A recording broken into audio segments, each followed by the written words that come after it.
Welcome. So I want to focus on what the work is that Pink does to do and undo gender and sexuality. And I will focus mostly on the symbolic level, on representation, on images. And some of them we've seen, and I will just take maybe a different focus. But my focus will be also on masculinity specifically, just to narrow it down a little bit. But just to remind you that masculinity is always part and parcel of a broader gender and social system. And that's why it's also very local. It's not always very seamless. It's not as streamlined as I might present it to you. But sort of the longer line that you will see is that there is a shift in the representation of masculinity that is also part of a larger shift in the figuration of gender. And that is also where the economy of visibility and the economy of attention becomes more and more important, and hence also the prevalence of pink today.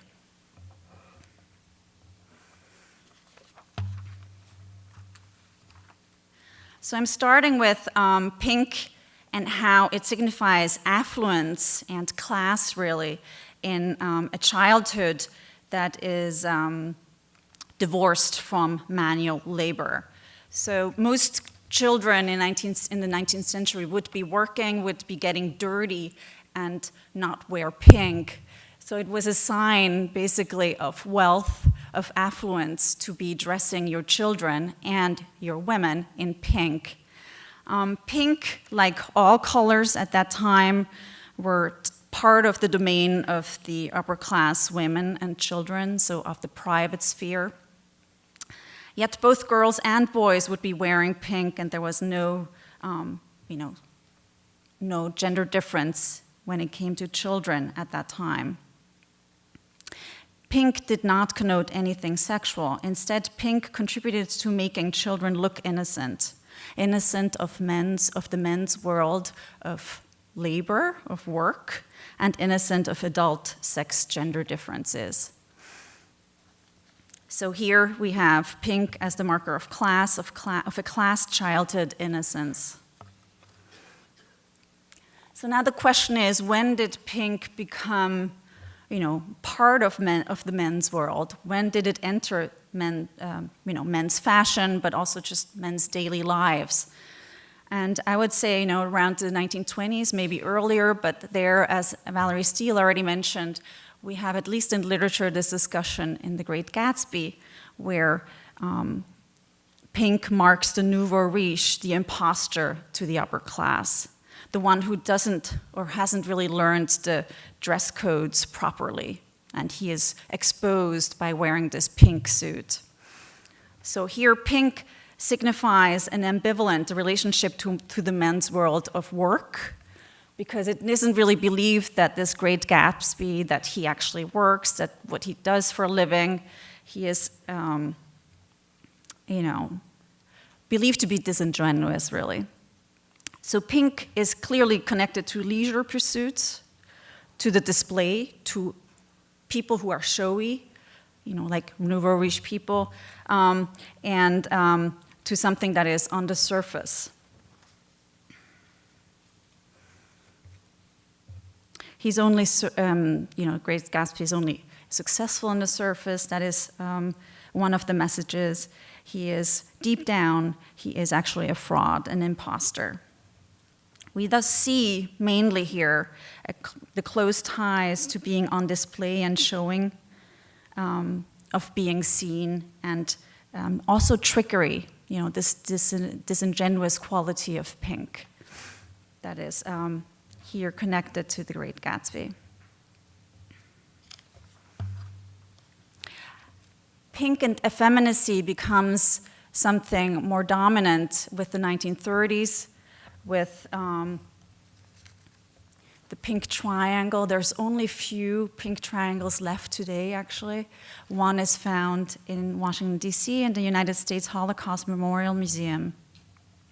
In the 1930s, a few thousand men were put in concentration camps for being alleged homosexuals. The color pink had previously not been associated with homosexuality, so this is probably one of the first times that it has been visibly and so notably associated with homosexuality, and it is probably also because one kind of wasn't so clear about the differentiation between sex work and homosexuality. This also has to be said that in those concentration camps, it was mostly lower class, working class, sex worker, gay men who were in these concentration camps, while probably middle and upper class men who had sex with men were usually doing this in a more private way and would not be found out and hence not put into concentration camps. But the pink triangle was part of a color-coded system where different prisoners would be labeled with different colors. For example, red for political prisoner. So we've already talked about this, ominous 1950s, 1960s, where pink becomes, first of all, the opposite of light blue when it comes to babies and baby consumer culture. Pink becomes part of domestic femininity, or it signifies domestic femininity, a white domestic femininity, and sort of the domestic goddess and her palaces. For example, Mamie Eisenhower's White House would be dubbed the Pink Palace. It also signified domestic, femininity's buying power, hence all these pink kitchens and pink bathrooms that would be marketed at that time. And it would also be, though brightening, American leisure masculinity. So in this time when pink became such a, feminine color, it actually was just as much also a color used by certain men. As Valerie Steele already said, it was first probably used by African American men, and there it signified success. It signified excess, daring, something just a little bit too much. And it signified also leisure time. And in this photo, we actually see how masculinity is being built, how it is being constructed as something relational, in the sense that it is these onlookers also that construct the figure of Sugar Ray Robinson, this hyper-masculine boxer, and this star at the time.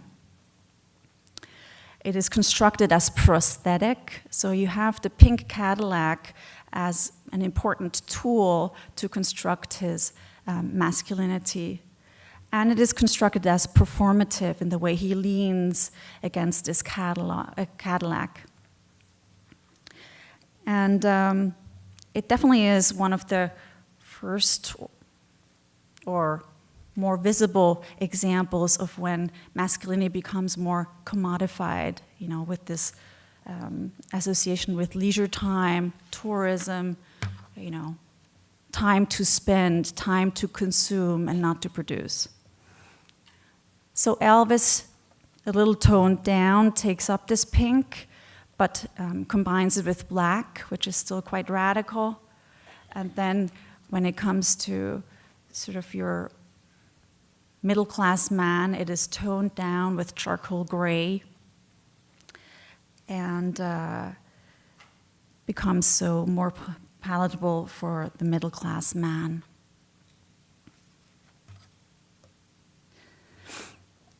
Pink and gay identity becomes when actually this pink triangle was used in the 1970s by the up-and-coming social movement of the LGBTQ community at the time, the gay liberation movement, they used this pink triangle to remind people of their history or of a specific history of the, this tragic history in National Socialism.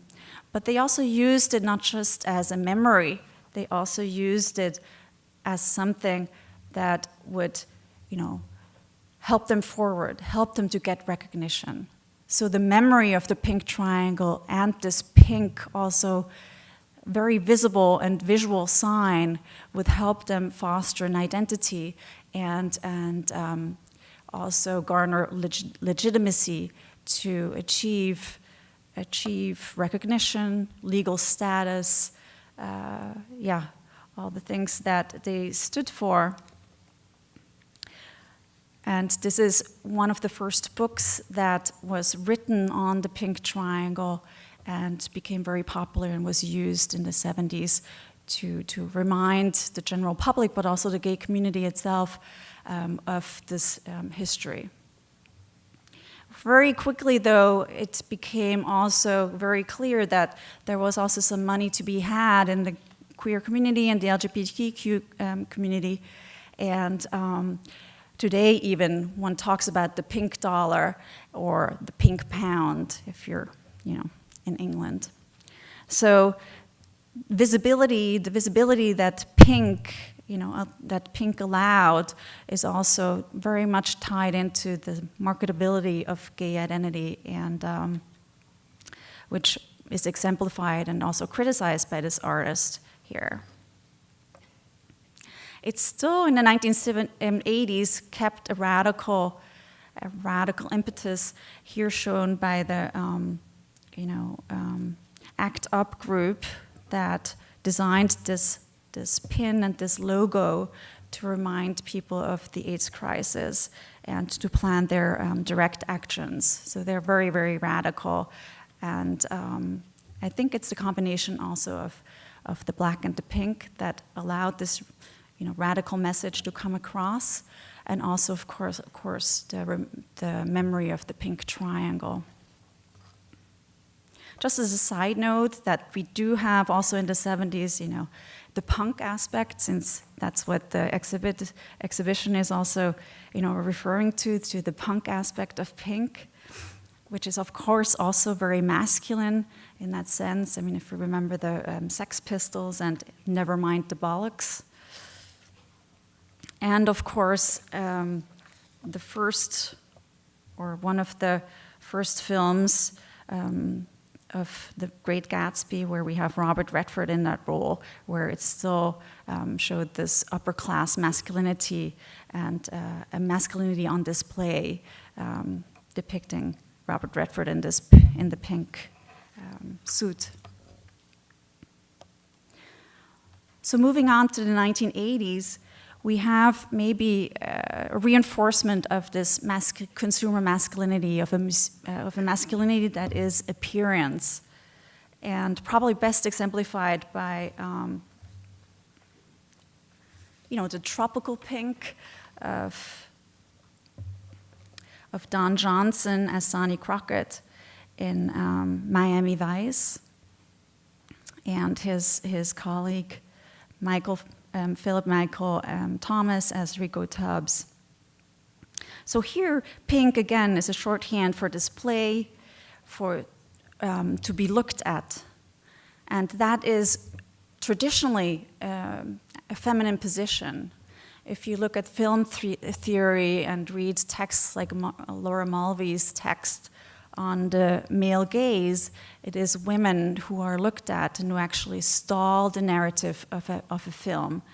And here it's the other way around. Here the men are actually looked at. They're on display. They are enjoyed for the pleasure, the viewing pleasure, eroticized, and they're in that sense also feminized.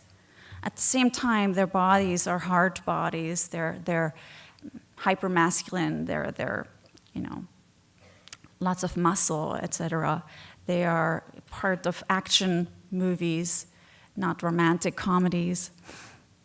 So it's this juxtaposition of the hypermasculine and the feminizing of the looking at of the pink color that draws us to look at them, that becomes interesting, and that refigures masculinity in this time, where the visual becomes much more important, and the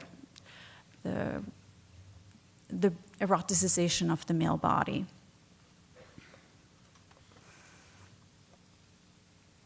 Of course, right in the time when pink and princess femininity become basically what one dubs the pinkification of girl culture, it is also what spawns two phenomena in the later years. One is real men start wearing pink, or even more so. And second, pink becomes also a marker for trans femininity and for gender creativity. And it is these two phenomena that I want to now look at a little more.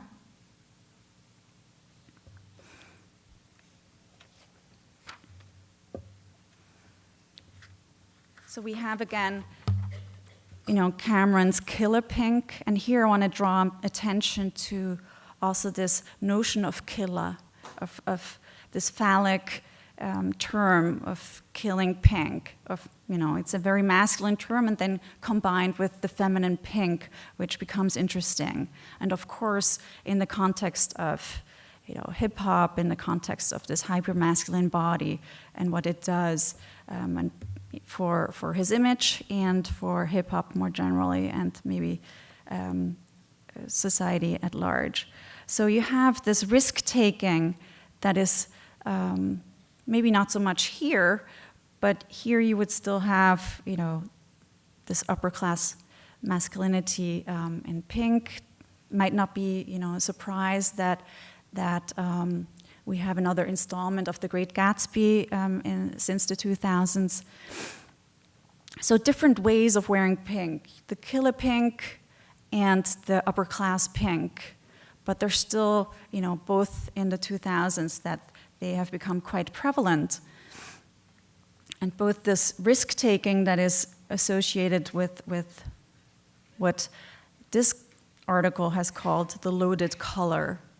So even though actually I've showed you many examples since the 1920s of men wearing pink, of pink being actually quite fashionable, not just for Elvis, but for many men in the 1950s, and still it seems risk-taking today. This is an article from 2018. It seems still loaded, and that kind of reminds me also of killer pink. So it's also phallic, it's this phallic language of a gun that is loaded or something that is loaded, right? But so when I looked at these articles and the pink in this era today, basically, I was struck by the many times that it had to be reinforced or mentioned that it is still real men that wear pink, that these men who wear pink are real. So this headline, "Real Men Wear Pink," it comes up, and it comes up time and time again. I wasn't looking specifically for it, it just is there all the time. So you have, at the one hand, this proliferation of men wearing pink, like here, this example of a man in Ibiza this summer wearing pink as punk.